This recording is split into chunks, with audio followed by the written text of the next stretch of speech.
The Descant Music and Media Group presents In Search of Peace and Healing with your host, Celia Boone.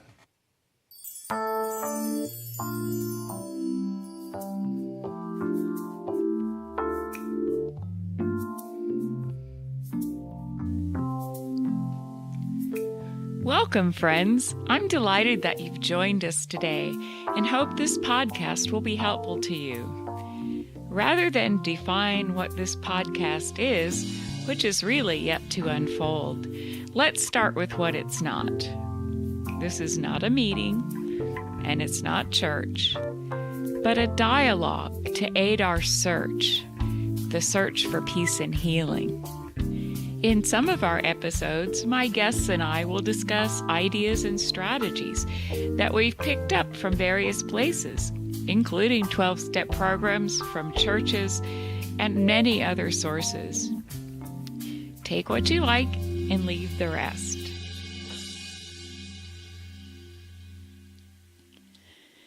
So I'm going to begin with a little bit of my history. I was born into a large family. I have 6 siblings. My father was successful, and my mom was a stay-at-home mom. So Dad was basically working all the time. The home was extremely high stress. Dysfunctional doesn't begin to describe it. And Dad didn't want to be at home any more than any of the rest of us did. So he threw himself into his work and stayed away a lot more than he needed to. Didn't have a good mom. She was cruel, abusive, hated me. She was a control freak. And I think when I was about 3, she started telling me that the devil was in my heart and that I was going to hell. Both parents were extremely religious, and the religion of their choice had a lot of thou shalt nots, and a lot of if you do this or do that, if you drink, smoke, dance, whatever, you're going to hell. So basically, I was taught exactly what I was supposed to believe, exactly how I was supposed to behave, which was perfectly. I wasn't supposed to make mistakes. In our family, you weren't supposed to just make good grades. You were supposed to be the top grade maker, number 1 in the class. And if you weren't, then you weren't doing your best. You weren't working up to your potential. So there were a whole bunch of thou shalt nots, but there really wasn't love coming from Mom or protection and the gentle nurturing that a lot of moms are gifted with. My mom didn't have that. We had a big family secret too.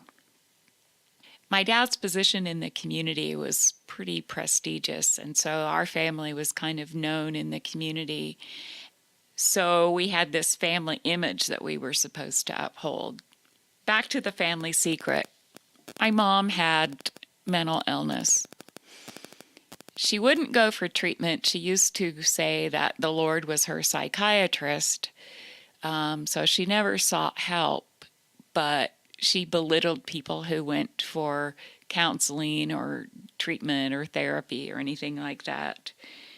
In the meantime, she was really living a Dr. Jekyll, Mr. Hyde existence. In public, she would be gracious and charming, very proper but friendly, and she was an extremely intelligent woman, and she had a good sense of humor. So, there seemed to be a lot of people that liked her. She also had a reputation of being very pious. Inside the home, though, it was completely different. She was enraged all the time. She was a rageaholic, a religioholic, tried to control everything. And I know now that that was born out of fear because of things that happened to her in her childhood. So when I was 7 years old, I was molested. I couldn't tell anybody. I was terrified that if I told, that I would be in major trouble, that I would get beaten, and nobody would believe me and it would be blamed on me. So in order to try to soothe myself, I discovered that if I ate a whole bunch of food, it did help me feel better. So I began binging, sneaking food, and gaining weight. So, in a family where family image is everything, having a fat daughter was not in my mother's plan. So, as soon as she noticed I was gaining weight, she began shaming me, bullying me, highly restricting what I could eat. She'd be giving cookies to my brothers and say, "No, you can't have any because you're fat." And in addition, I was getting teased by classmates and bullied by a couple of people that were close in my life. And I was just a mess. I was depressed. I carried massive guilt and shame. And I just kept wishing all the time that I'd never been born. Now, I say this not for people to feel sorry for me or to, oh, wow, look what you've been through. I don't say that for those reasons. I'm telling you so that as we go on a journey in search of peace and healing, you'll be able to understand where my self-destructive bent and lots of behaviors that achieved that came from. So on the inside, I was a mess. Publicly, however, especially outside the house, I was a good actress. I, knew how to smile and act like I was okay. I would tell jokes and, joke around. And, I found out that if I told the funniest fat jokes, that nobody would tease me, because I could tell better fat jokes than they could. So I would tell fat jokes and laugh the loudest at them, and nobody teased me. So another thing I did was I played the piano. That was one way that I escaped reality, actually, by playing the piano. I could just my mind could go a million miles away when I played, and I didn't have to deal with reality. In the church and in the community where I grew up, musical ability was highly prized. And because I spent so much time escaping, when I was seated at the piano, I got to be pretty good. So by the time I was 13 or so, I was playing for church services of various kinds and accompanying other musicians. And I also sang. So, I was up front a lot performing. And I didn't have stage fright. In fact, put me in front of some people and turn a light on, and I kind of become a ham, and it sends me kind of into another dimension. So thank God for the piano, because that really helped me not completely lose it when I was a child.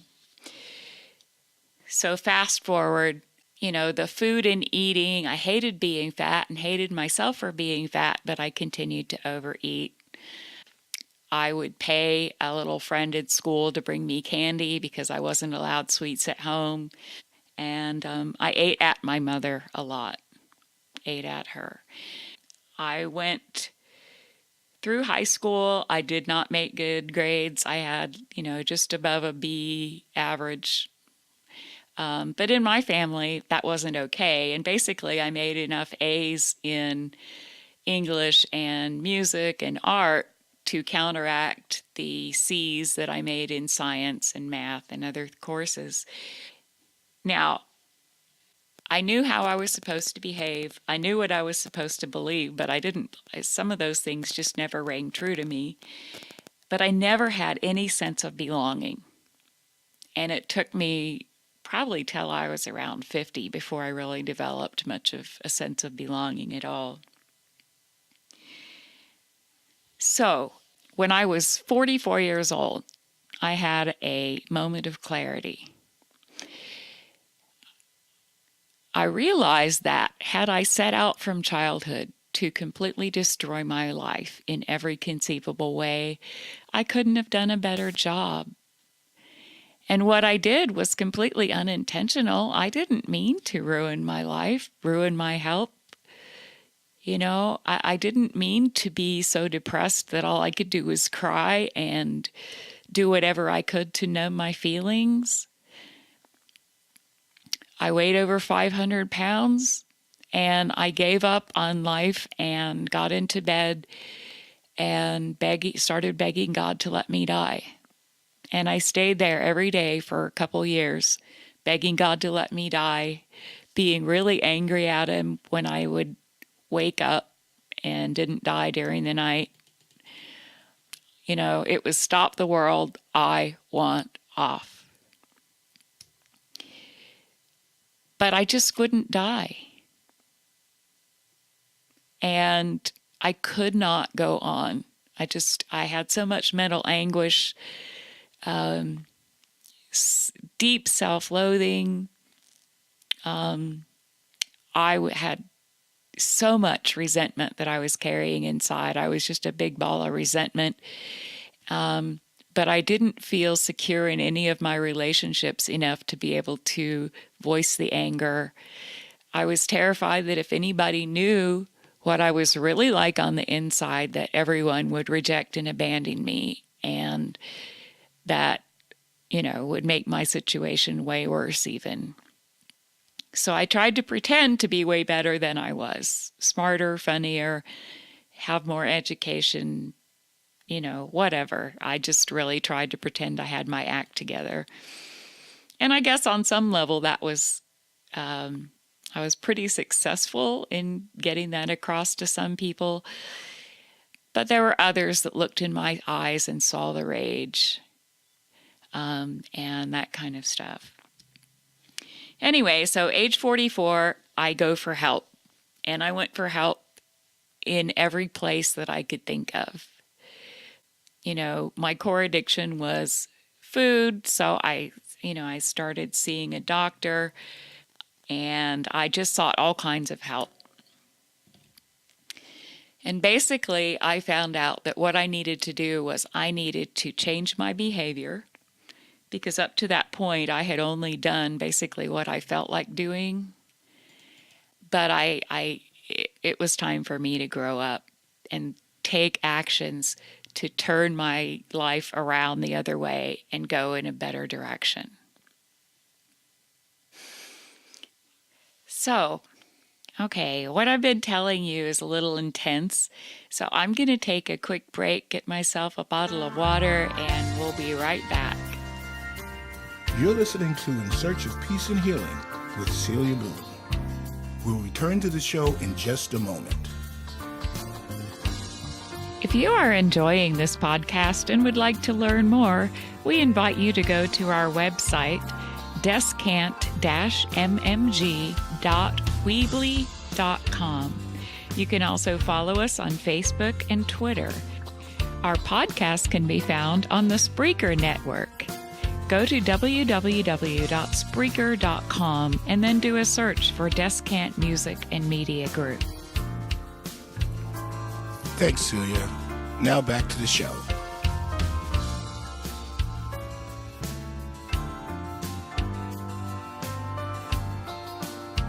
Okay, what do you have for us now?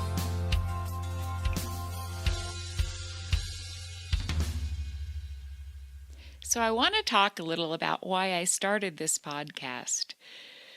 One of the ways that I sought help is I went for counseling for 2 or 3 years.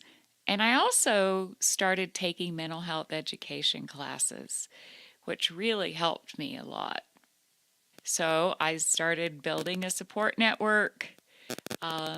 And the people in my network just loved me, gave me all kinds of validation. They listened to me, they hugged me, they laughed and cried with me. They taught me how to be honest and take care of myself.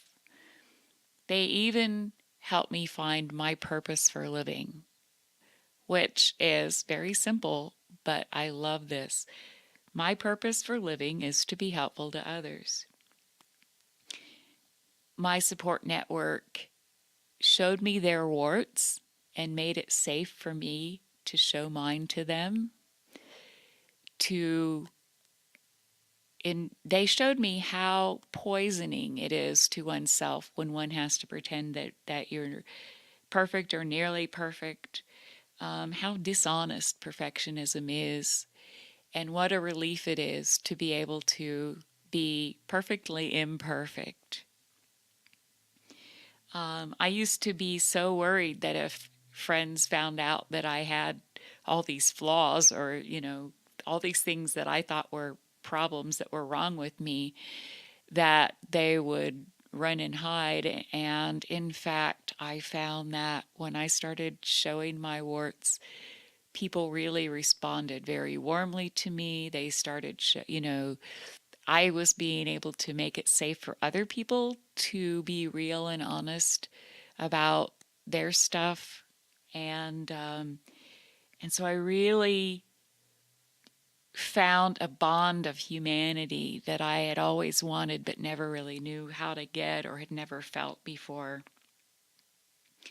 Another thing I did is I started exercising regularly. And pretty quickly, I began really enjoying it. I had always hated exercising unless it was some kind of sports where I could, snow ski or water ski or do something like that. But, when one weighs 500 pounds, one does not go snow skiing. So I found a doctor. I had some weight loss surgery. I also, lost a significant amount of weight before I even had the surgery. And I lost 250 pounds. And then, with maybe 90 or 100 more pounds to go, I stopped losing weight. I tried to get myself going again, but I just couldn't. And I didn't know why in the world I was sabotaging myself. So I went to Google and I did some reading and I discovered something that I knew nothing about. I discovered this thing called ACE. And ACE is an adverse childhood experience, basically intensive type of trauma. They had a test, so I took the ACE test, and out of the 10 kinds of childhood most traumatic events that these professionals designed, my score was 5 out of 10. So I started reading, okay, that's a high ACE score. There are people, unfortunately, that have much higher ones than I do, but still, it wasn't good news. Basically, I learned that childhood trauma really changes the way that your brain develops. And so it was pretty predictable that I would be obese and have habits that were very self-destructive. And I was sick a lot and depressed, all kinds of stuff. It was pretty classic textbook. When you have a childhood that's filled with trauma, it does affect you later in life in major ways. So I was like, well, now what do I do? I didn't know how to proceed, but I did know that there's got to be some way to really be able to heal and move on, because I was feeling I was feeling really unsafe without the extra padding. So I was looking for, okay, surely people have read stuff or maybe YouTube videos. So I went to YouTube and I started looking for videos on how to find peace, how to advance healing, and I couldn't find anything. The closest thing I found was a couple of or a few YouTube videos that had basically somebody playing hymns or soothing music, meditation music, and then there were some sites that had hymns playing in the background and somebody reading scripture. But that just really didn't meet my needs. So I thought, you know what? I've had a lot of mental health education. I had become a peer support specialist, gotten certified as a result of my education. And so I created a seminar on depression. And I guess at the point where I learned about ACE scores, I was already doing seminars and, doing music concerts with my husband. And so anyway, I thought, you know what? The way that I've had a lot of healing in my life, it's come through talking with people in my support network, talking with other people who've had a lot of childhood trauma. And, that's how a lot of my healing has come. So I thought, well, maybe I need to do a seminar on finding peace and healing. Fortunately, I have a husband who's really bright and always has some really good ideas. And he suggested the podcast thing because I can do a seminar and have, 50, 100 people in a room where I'm teaching this. But he showed me how by using a podcast, I could probably reach more people and, be more helpful. So, long story long, because I can't really tell short stories. That's why I'm doing this podcast. So I welcome you to walk with me. We're going to be talking to a lot of people, having them share their stories and what helps them to build a core of peace. And, before I could really do a lot of healing, I needed to just have some peace. And so, but we're going to be talking about how to be able to do better, feel better, heal, so that we can, live out our dreams and have a life that's fundamentally happy and useful and, share with others what we've learned and help them along the way. So I look forward to future episodes. Thank you for being with me and listening today, and take gentle care of yourself, my friends.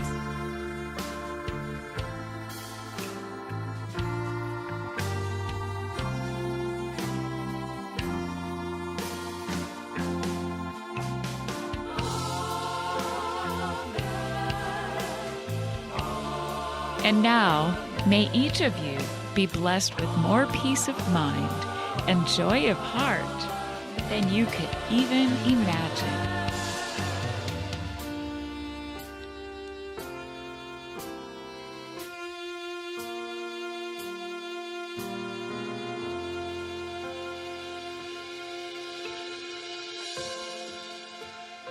I'd like to extend my thanks to my husband, Ken, for being an awesome producer, musician, songwriter, arranger, my very best friend, and a great husband. Thanks, babe.